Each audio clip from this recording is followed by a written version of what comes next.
Hey guys, it's another day after work. Mostly after work. I'm kind of mostly done. But it's been a very long 8 days between work and personal life. And I'm pretty beat. But it's just one of those days I need to do something to the car. So nothing major today. I have a lot of big projects, but we'll deal with those later. Today, I just want to do something small, quick, easy, but that's going to make me feel better about the car. So first, we're going to show off the difference these lights make.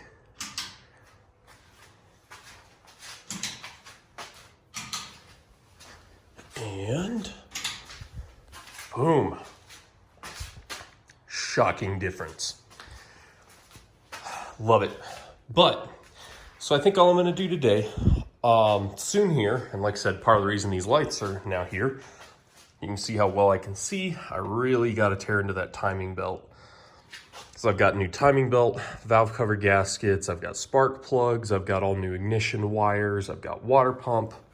All that stuff is going to get knocked out soon. When I do that and I have the intake off, I'm going to get rid of that resonator chamber as well. Maybe do a few other cleanup modifications to the engine bay.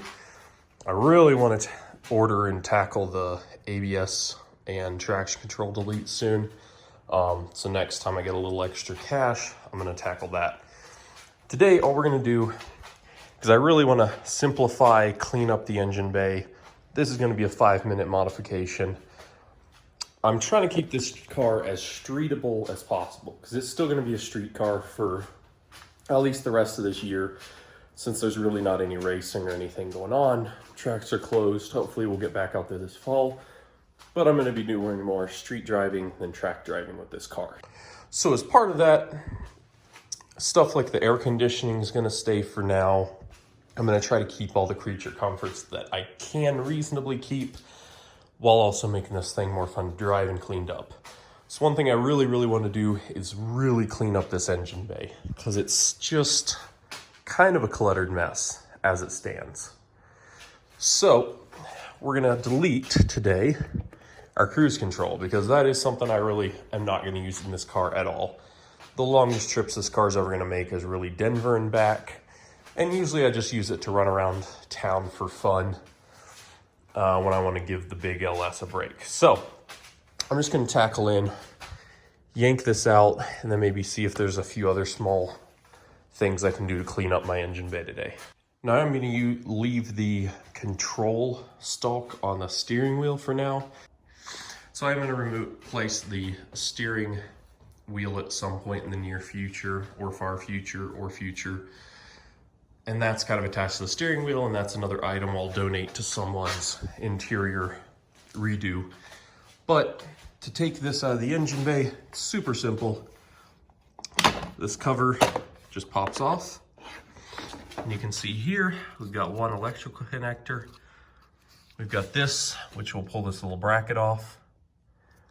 And that just runs over to our throttle body. So you have a nut here to loosen it. And then there's the actual throttle body bracket we can take off. So I'm gonna pop that apart and we'll see how it goes. So there's that, all out of the car.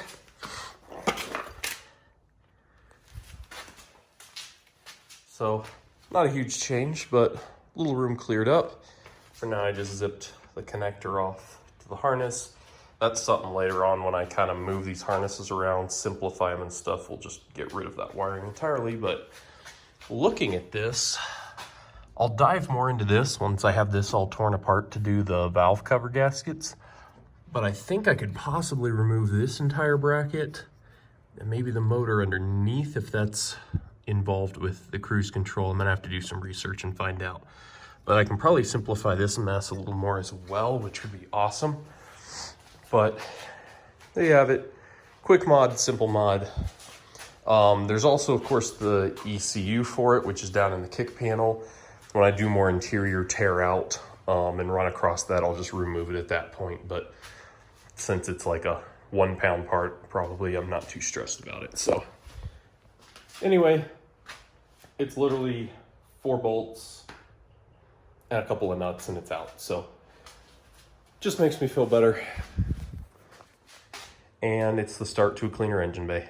All right, guys, today I should probably be doing my timing belt because that's an important mod, but that's not the way we roll here. Let's get the flip-flops on. We're ready to go. I really hope this mod doesn't take too long. Watched a couple videos. I know it can be a pain to do, but I'm hoping to knock it out because I want to drive this car tomorrow. So what we have here is an EGR delete kit. Now the EGR on this car is working as far as I can tell, but it's not something I want on this car as it moves more towards track car whenever that day actually comes. And like I said, when I did the cruise control, I really want to clean up this engine bay as much as possible, just simplify it and take out anything I don't need. So the hard part of this, so this is a big part of it that's coming off, but there's a pipe that runs back behind the engine that is a real pain to get to. So this could be interesting, but it comes with the 3 block-off plates and hardware, comes with some vacuum line covers, and then comes with new, I guess one's a coolant hose, the other I think is just vacuum line, and then instructions with a few pictures. So I'm gonna dive into this and see if we can't simplify this V8. It looks like my system's a little different from the pictures. I think the pictures come off of a 92 to 94 motor. And of course, I've got the 96 engine in here right now. So the first steps, you're supposed to pull these vacuum lines. And on my car, those do not exist. They also have this dude right here, which I don't have. I've just got him. So there's definitely a slightly different setup than the pictures, but the kit should still all work with this engine. Well, I'm having issues kind of understanding the instructions because that's who I am. So I'm just taking the unbolt things and see what happens approach. So we've got this main valve assembly unbolted here. It's 2 12mm bolts. Then you can see here, you've got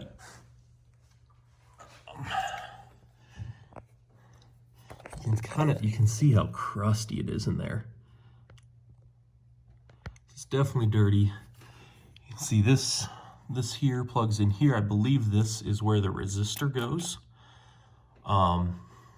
And you have to take this off first to access these 2 bolts back here. And then this whole assembly is going to come off. One downside to this mod, so the Japanese and like Australian cars actually had a plate that basically looked like this block-off plate, but with just one port for the PCV system. So as you can see, I'm going to lose my positive crankcase ventilation here. So for now, I'll probably just let that vent to air through the PCV valve. Some guys put a little filter on here. I have one somewhere. I knew where it was before I moved, but who knows now. But I could also probably run this to another port on the intake or something once I get this all sorted out. So I might have to kind of rework my PCV to make sure that's all functioning correctly when I'm done. But that kind of gives you an idea. And now we're going to take that piece off. And you do have these 2 ports here that is actually coolant coming from underneath here. This is the idle speed air control or something. And then one here that runs back down. See if we can pick it up on the camera. Runs there. Connects back down there it is. So I believe that's what the new coolant line is. You just run one line all the way back. I'll probably snake it underneath the intake to make it nice and cleaned up. So that is one thing you have to deal with. So far no coolant's leaked out, but I definitely heard some air go in. So I might have introduced some air to the system that I'll need to bleed out later on. So that port is off, and I'm gonna try to show you guys. So you see how big the port is on the top here? If we can see back in there, let me see if I can get the light to show it. There we go. You can kind of see back in there. You see how closed off? Whoa, it's freaking out my camera. Anyway, you can kind of see how closed off that port is back there in the back. So it starts this big, and at the end, it's probably the size of this bolt. To give you an idea how clogged that system is, you're going from that to that. So that's one of the issues with the system. It'll become clogged up there and no longer be pumping air correctly into the system. So that is one way in which this system's definitely, I mean, this car's got 185,000 miles on it, but we're blocking that off, so that won't even be a thing anymore. So what you do, we have this nifty block off plate. You use the original gasket, which you can see is kind of crudded up too. And then we just put that back together. There we go.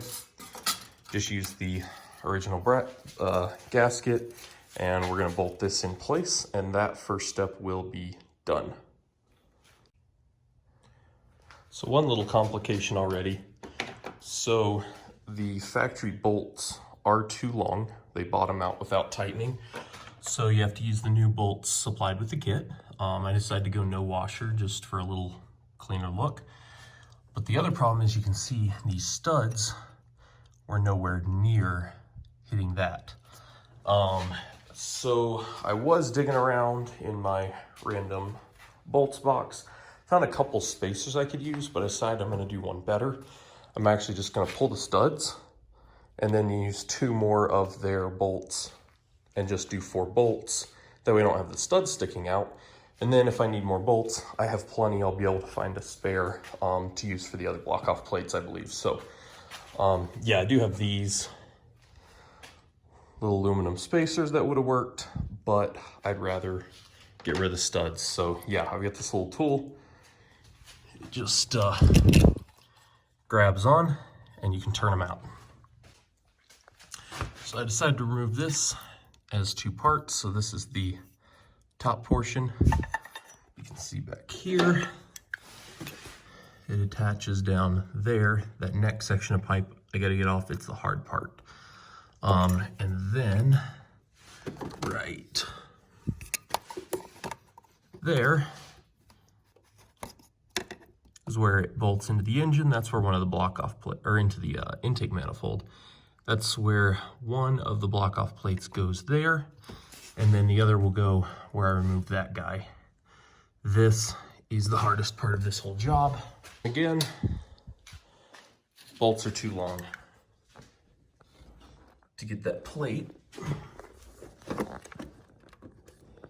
securely bolted on. And I severely overestimated how many short bolts I have.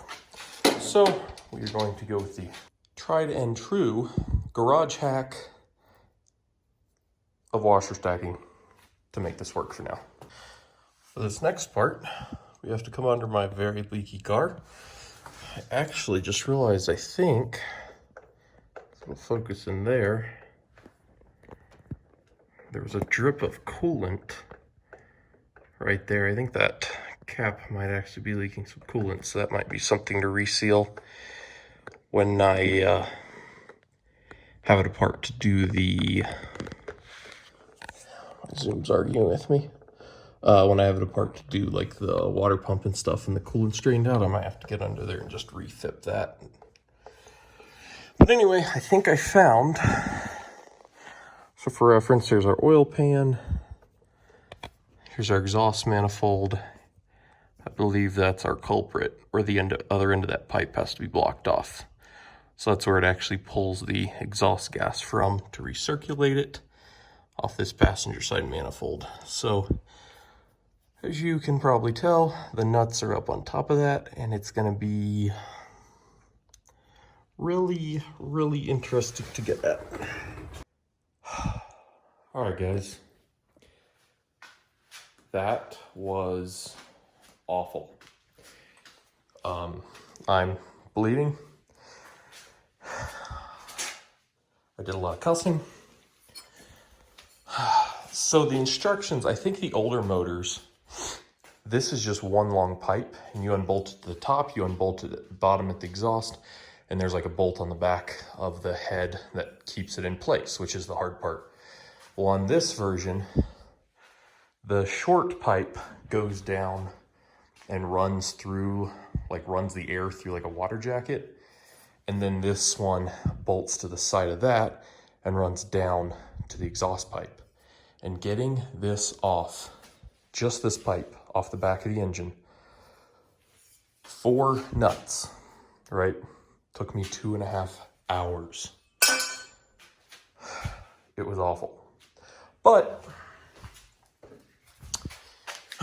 basically what I have here, so that's blocked off. That's blocked off back there. Got the exhaust blocked off. I removed a VSV from here I didn't need.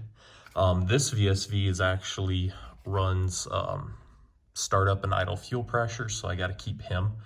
But I ran a new vacuum line because the old one was actually split, so it might idle a touch smoother. Put my resistor that came with the kit in there and taped him up. Got that all zipped off. And then I'm gonna find a more elegant solution for this, but I had some of the coolant line left. So I had a open vacuum port here. So I ran that to my PCV. So instead of dumping the PCV where it was into here, now we're just dumping it into the throttle body, which I think should be just fine, you know. Still ends up in the same spot at the end of the day. So that's all done. Now, to do all this, I actually pulled the intake and discovered that someone before had tried to glue this port back together. It's for the, I think it's for the power steering idle up. So I trimmed this off some. It was all split apart. It was glued on. It was nasty. But now I've got to find a way to create a new port on here to be able to reconnect it. So that's the next project, as well as I'm just going to go ahead. It's very late.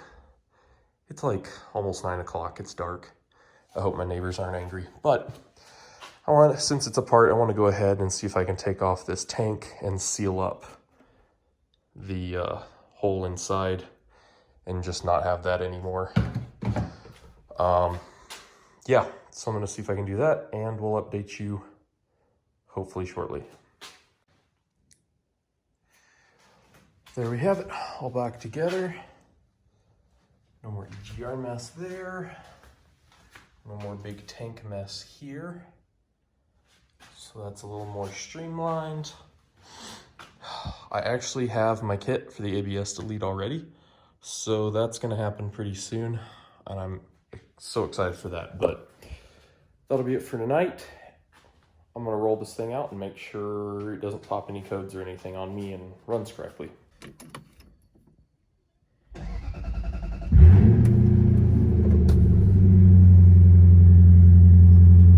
Yeah, check engine light, traction light.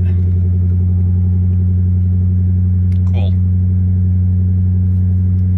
I guess we'll be pulling codes.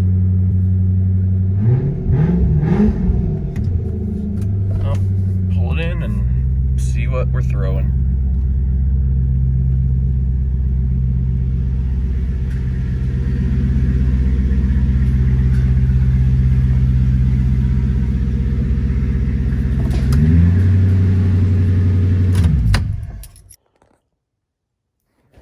All right, guys, with my buddy Ryan's help, I think we figured it out.